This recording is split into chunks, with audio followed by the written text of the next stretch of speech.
Hello friends, welcome my YouTube channel online classes bye SLZ। Friends, आज की class में हम सीखने वाले हैं बोर्डमास नियम। बोर्डमास नियम क्या होता है और हम इसका किस प्रकार से उपयोग करते हैं, तो हम आज की क्लास में बोर्डमास नियम को समझेंगे। तो चलिए शुरू करते हैं, सीखते हैं हम BORDMAS बोर्डमास नियम। तो हम बोर्डमास नियम को समझेंगे बहुत ही इजी तरीके से। सबसे पहले B, उसके बाद में O, D, M, A, S। B यानी ब्रैकेट,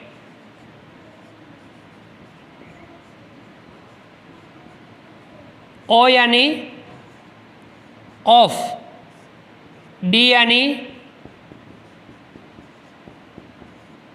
डिवीज़न, M यानी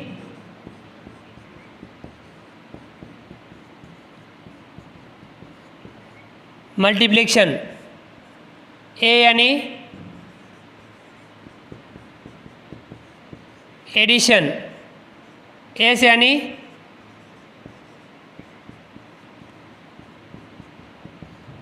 सब्ट्रैक्शन। तो इस प्रकार से हम BORDMAS bracket, of, division, multiplication, addition और सब्ट्रैक्शन। ब्रैकेट का तात्पर्य होता है कोष्ठक,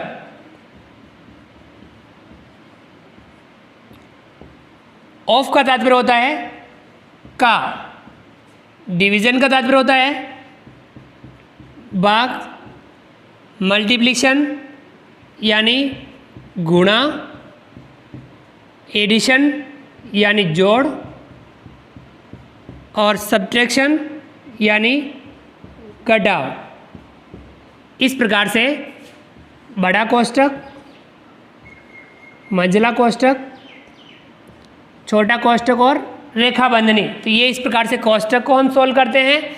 कोष्ठक के बाद में हम का जहाँ पे भी हो उसे हम गुणे में बदल के सोल्व करते हैं। इसके बाद में भाग, इसके बाद में गुणा, गुणे के बाद में जोड़, जोड़ के बाद में घटाव। हम इस क्रम से सवालों को सोल्व करते हैं। जो चिन्हों वाले जो सवाल होते हैं उन्हें हम इस प्रकार से इस क्रम से सोल्व करते हैं, तो हमारा सही होता है, आंसर सही होता है, हमारा सवाल करने का तरीका सही होता है। यानी किस क्रम में चलना है, सबसे पहले बी के बाद में ओ के बाद में डी के बाद में एम के बाद में ए के बाद में एस। BORDMAS बोर्डमास ब्रैकेट,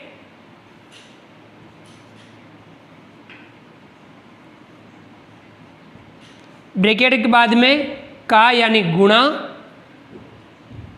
ये का वाला गुणा है, का को हम गुणा में बदल के सोल्व करते हैं। डिवीज़न यानी भाग, मल्टीप्लाई यानी गुणा, एडिशन जोड़ और घटाव। इस क्रम में हम सवालों को सोल्व करते हैं, इस क्रम में हम चलते हैं और इस प्रकार से हम बोर्डमास नियम को समझते हैं। तो बोर्डमास नियम का प्रयोग इस प्रकार से करना है। बोर्डमास क्या होता है, बी यानी ब्रैकेट, ब्रैकेट यानी कोष्ठक, बड़ा कोष्ठक, मंझला कोष्ठक, छोटा कोष्ठक और रेखा बंधनी। तो ये कोष्ठक हैं।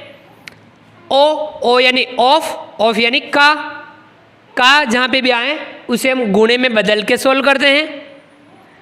इसके बाद में डी यानी डिवीज़न यानी भाग वाले को सोल्व करते हैं।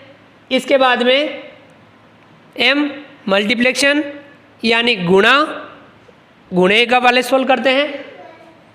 उसके बाद में ए एडिशन यानी जोड़ करते हैं हम। और लास्ट में एस यानी सब्ट्रैक्शन घटाव, तो हम घटाव करते हैं। कोष्ठक में भी हम इनका ध्यान रखते हैं, कोष्ठक में भी हम इन चिन्हों का, इन क्रम का ध्यान रखते हैं। गुणा कौन सा वाला, का वाला, ये गुणा और ये अलग है। जहाँ पे का हो का को हम गुणे में बदल के सॉल्व करते हैं, भाग करते हैं, गुणा करते हैं, जोड़ करते हैं और लास्ट में घटाव, इस क्रम से यदि हम चलते हैं तो हमारे जो बोर्ड मास के जो इस तरीके के जो सवाल हो वो हमारे बिल्कुल सही होते हैं, सटीक होते हैं। तो हम एक सवाल लेकर के इस बोर्ड मास नियम का अभ्यास करते हैं। तो हम एक सवाल लेते हैं एग्जाम्पल, और एग्जाम्पल के माध्यम से इस बोर्ड मास नियम को समझते हैं। तो चलिए हम एग्जाम्पल के माध्यम से इस बोर्ड मास नियम को समझते हैं।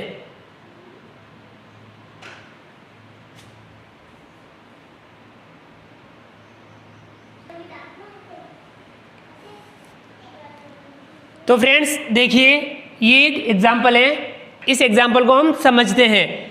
4 कोष्टक 10 प्लस 15 भाग 5 गुणा 4 माइनस 2 गुणा 2 कोष्टक बंद। अब यहाँ हम बोर्ड मास नियम के अकॉर्डिंग चलेंगे।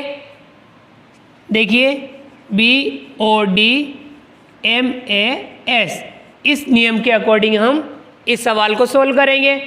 तो देखिए ब्रैकेट है, ब्रैकेट ये बाहर 4 है और ब्रैकेट के अंदर ये वाली संख्या है। तो हम सबसे पहले ये जो बोर्ड मास का नियम है ब्रैकेट के अंदर लगाएंगे। अब यहाँ देखिए ब्रैकेट के अंदर वापस हमें का कहीं है तो नहीं है, का कहीं नहीं है। उसके बाद में डिवीज़न यानी भाग, देखिए इन दोनों के बीच में भाग है, तो इस वाले को हम सबसे पहले सॉल्व करेंगे। किस प्रकार से? 4 के कुछ नहीं कर रहे हैं हम, 10 का 10 लिख देंगे। अब प्लस के 15 में प्लस के 5 का भाग देंगे। 5 तिया 15, 3 आएगा प्लस का, तो हम लिख देंगे प्लस का 3। इसके बाद में गुणा 4 माइनस 2 गुणा 2। इस प्रकार से हमने भाग वाले को सोल्व कर दिया। अब भाग के बाद में क्या है? देखिए गुणा करना है। तो गुणा यहाँ किन किन के बीच में है? इन दोनों के बीच और इन दोनों के बीच। तो हम ये गुणा वाला सोल्व करेंगे। 4 के कुछ नहीं किया, 10 का 10 लिखा, ये गुणा करेंगे। 4 का गुणा 3 से, दोनों प्लस के हैं, 4 तिया 12 प्लस का 12। अब यहाँ माइनस 2 का गुणा प्लस 2 से करेंगे। 2 समान चिन्हों का गुणा क्या आएगा? माइनस। तो माइनस का 2 दूनी 4।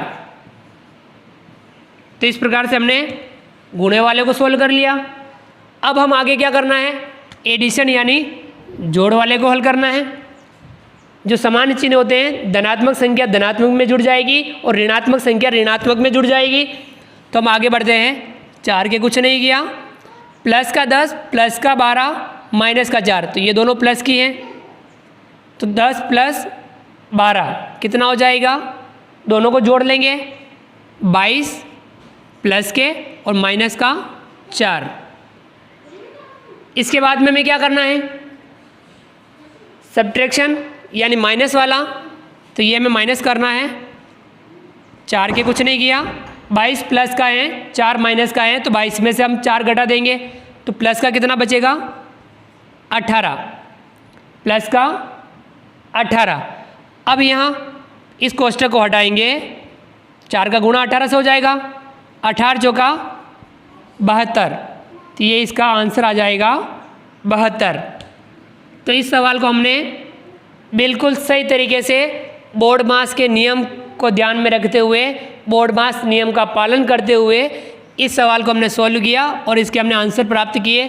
तो फ्रेंड्स, इस प्रकार के जो भी सवाल हों उसमें हमें बोर्ड मास के नियम का पूर्णतया ध्यान रखना है। बोर्ड मास नियम को काम में लेते हुए इस प्रकार के जो सवाल हों उन सवालों को हमें सॉल्व करना है। किसका ध्यान में रखना है? बोर्ड मास का। बोर्ड मास में बी यानी ब्रैकेट, ओ यानी ऑफ, ऑफ यानी का, और का को गुणे में बदल के सोल्व करते हैं। डी यानी डिवीज़न भाग, एम यानी मल्टीप्लिकेशन यानी गुणा, फिर उसके बाद में ए यानी एडिशन मीन्स जोड़, उसके बाद में सब्ट्रैक्शन यानी घटाव। इस क्रम को हमें ध्यान में रखना है और सवालों को सोल्व करना है। तो फ्रेंड्स, उम्मीद करता हूँ कि आपको ये हमारा वीडियो पसंद आया होगा, आपको बोर्ड मास का नियम पसंद आया होगा, बोर्ड मास का नियम समझ में आया होगा और इसका आपने जो एग्जाम्पल के माध्यम से सोल्व किया तो एग्जाम्पल भी आपको समझ में आया होगा। तो आप हमारे वीडियो को लाइक कीजिए, चैनल को सब्सक्राइब कीजिए, बेल आइकन ऑल नोटिफिकेशन के लिए दबाइए ताकि आप तक हमारे लेटेस्ट वीडियो सबसे पहले पहुंच पाएँ। आप अधिक से अधिक विद्यार्थियों मित्रों तक हमारे वीडियो शेयर जरूर कीजिए और नीचे दिए गए कमेंट्स बॉक्स में कमेंट्स करके बताइए कि आपको ये हमारा वीडियो कैसा लगा। फ्रेंड्स, आप अधिक से अधिक विद्यार्थियों मित्रों तक हमारे वीडियो को शेयर जरूर कीजिए। मिलते हैं अगली क्लास में नए वीडियो नए कंटेंट के साथ में। तब तक के लिए थैंक यू, धन्यवाद, जय हिंद, जय भारत। आपका दिन शुभ रहे। Thank you.